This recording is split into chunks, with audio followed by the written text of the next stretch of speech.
Halo, selamat siang saudara. Liputan 6 siang kembali menjumpai Anda dengan rangkaian informasi aktual tajam terpercaya. 3 laporan utama kami diantaranya. Truk kontainer dan dump truck bertabrakan di jalan tol, lalu lintas macet panjang.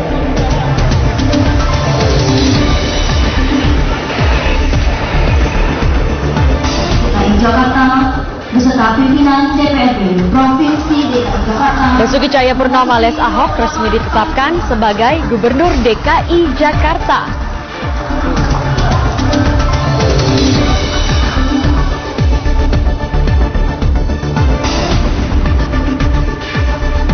Payung tongsis berfoto selfie tak lagi terhalang cuaca karya siswi madrasah ini memenangkan penghargaan di Taiwan.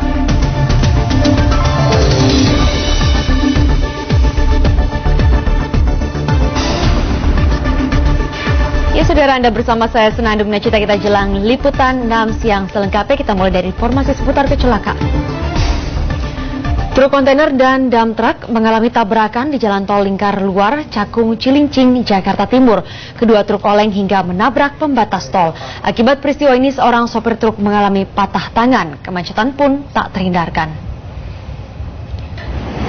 Dua truk ini menyangkut di pembatas jalan tol Lingkar Luar, kilometer 52 Cakung, Jakarta Timur, Jumat pagi.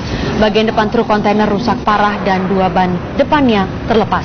Sementara dump truck bermuatan tanah mengalami kerusakan di bagian depan. Kerasnya benturan membuat kepala truk kontainer keluar jalur berlawanan arah, sedangkan dump truck menempel di badan kontainer yang melintang hingga memakan dua lajur. Kejadian berawal saat dump truck berusaha menyalip truk kontainer di jalur cepat yang berujung menabrak badan kontainer hingga sopir kontainer hilang kendali dan menabrak pagar pembatas tol. Evakuasi memakan waktu 2 jam. Akibatnya, kemacetan mengular sepanjang 5 km dari arah Bintara menuju Cacing. Sementara saudara, sebuah sepeda motor berkecepatan tinggi yang ditumpangi 2 orang tujuan Pelabuhan Tenau Kupang hilang kendali menabrak pembatas jalan dan terjun ke jurang Gua Monyet sedalam 20 meter Kamis malam.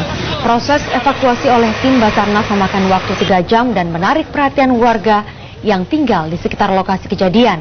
Kedua korban kemudian dibawa ke RSU Yohanes Kupang, namun akhirnya sang sopir tewas sedangkan temannya dirawat intensif.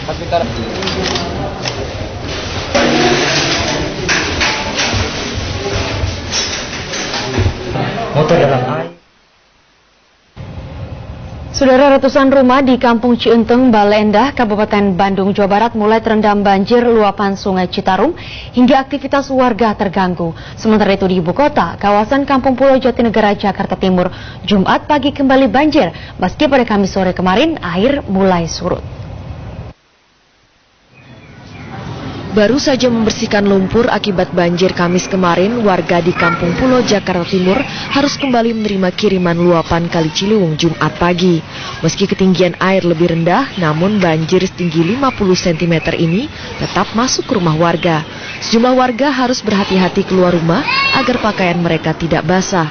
Meski sudah sering kebanjiran, banyak anak-anak yang memanfaatkan banjir untuk bermain. Kawasan ini tampaknya masih masuk zona rawan banjir karena proyek normalisasi Kali Ciliwung pengerjaannya belum tuntas. Sementara itu, rumah warga yang berada di bibir kali juga masih berdiri hingga menghambat proses pembangunan tanggul dan pengerukan. Hujan lebat yang terjadi sepanjang Kamis malam mengakibatkan ratusan rumah di Kecamatan Bale Endah, Kabupaten Bandung, Jawa Barat terendam banjir luapan Sungai Citarum. Ketinggian air kini mencapai 40 cm. Akibat banjir, aktivitas warga yang hendak berangkat sekolah terganggu. Namun banjir yang baru pertama kali memasuki musim penghujan ini tidak membuat warga mengungsi dan mereka masih bertahan di rumah karena banjir dinilai relatif kecil. Namun warga khawatir bila hujan deras kembali terjadi, banjir besar bisa saja datang. Pasalnya hingga kini pengerukan yang telah dilakukan pemerintah belum maksimal sehingga banjir masih kerap melanda permukiman warga. Nurdin dan Triwibowo melaporkan dari Bandung dan Jakarta. Saudara, proses penyelamatan korban banjir tak jarang terhambat karena perahu tim penyelamat rusak. Prihatin atas keadaan ini, mahasiswa ITS Surabaya menciptakan perahu penyelamat berbahan baku plastik yang tahan panas, benturan juga robek. Berawal dari keprihatinan pada korban banjir yang tak bisa segera diselamatkan, lahirlah sebuah perahu rescue atau penyelamat berdesain kuat, perahu Raja Weksi. Raja Weksi merupakan hasil karya mahasiswa Fakultas Teknik Perkapalan ITS Surabaya.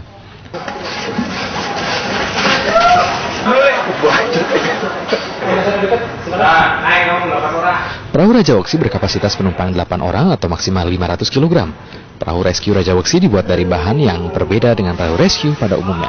Perahu penyelamat biasa berbahan baku fiberglass, tetapi Raja Weksi dikembangkan menggunakan bahan baku plastik yang anti benturan maupun robek.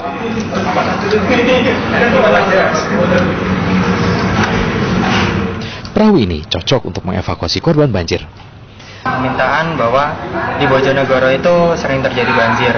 Nah, untuk itu kami berusaha membuat desain kapal yang semudah mungkin bisa untuk menolong ketika ada banjir.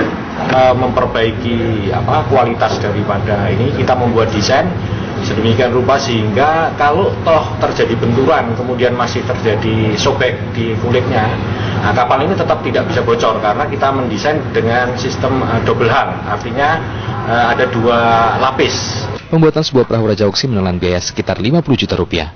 Para mahasiswa teknik perkapalan ITS ini siap membuat Raja Weksi lebih banyak untuk meringankan para korban banjir. Edwin Satrio melaporkan dari Surabaya, Jawa Timur. Kita ke ibu kota saudara, baru saja DPRD DKI Jakarta akhirnya menetapkan Basuki Cahayapurnama resmi sebagai Gubernur DKI Jakarta. Selengkapnya kita bergabung dengan reporter SCTV Priska Niken. Bagaimana Niken suasana pelantikan Ahok sebagai Gubernur DKI Jakarta tadi?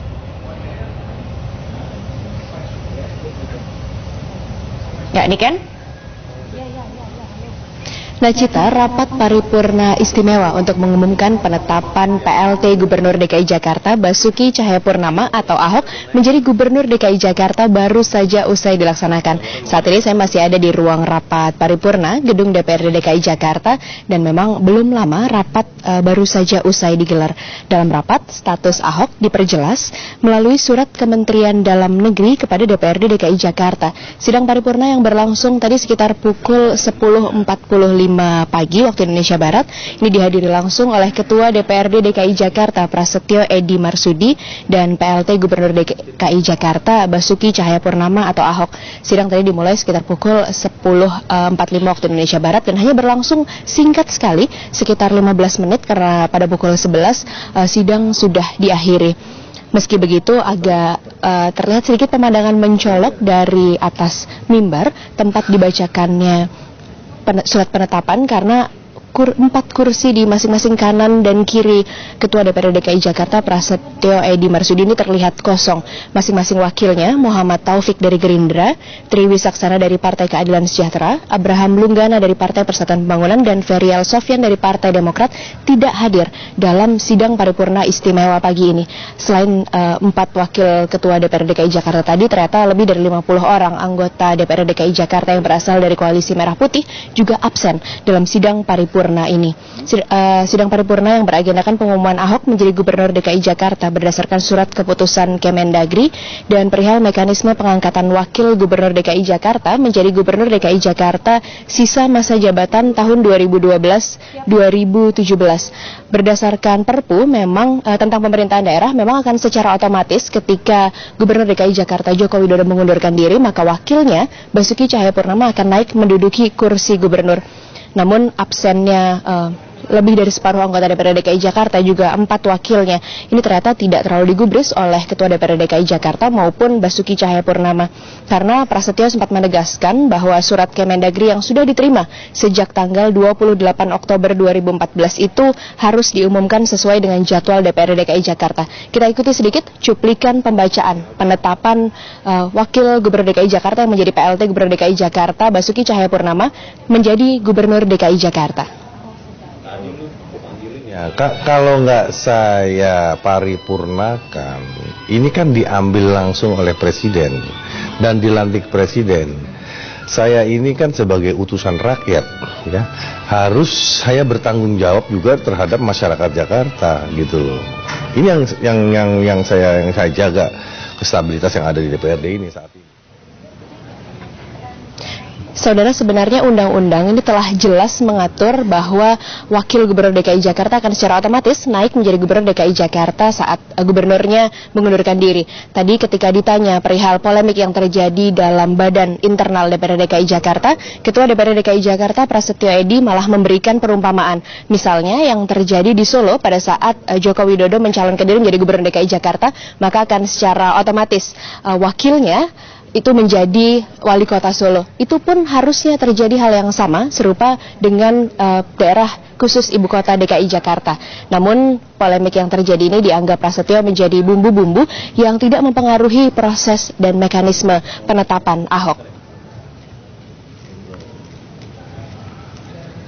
Nachita. Terima kasih Priska Niken melaporkan langsung dari gedung DPRD DKI Jakarta.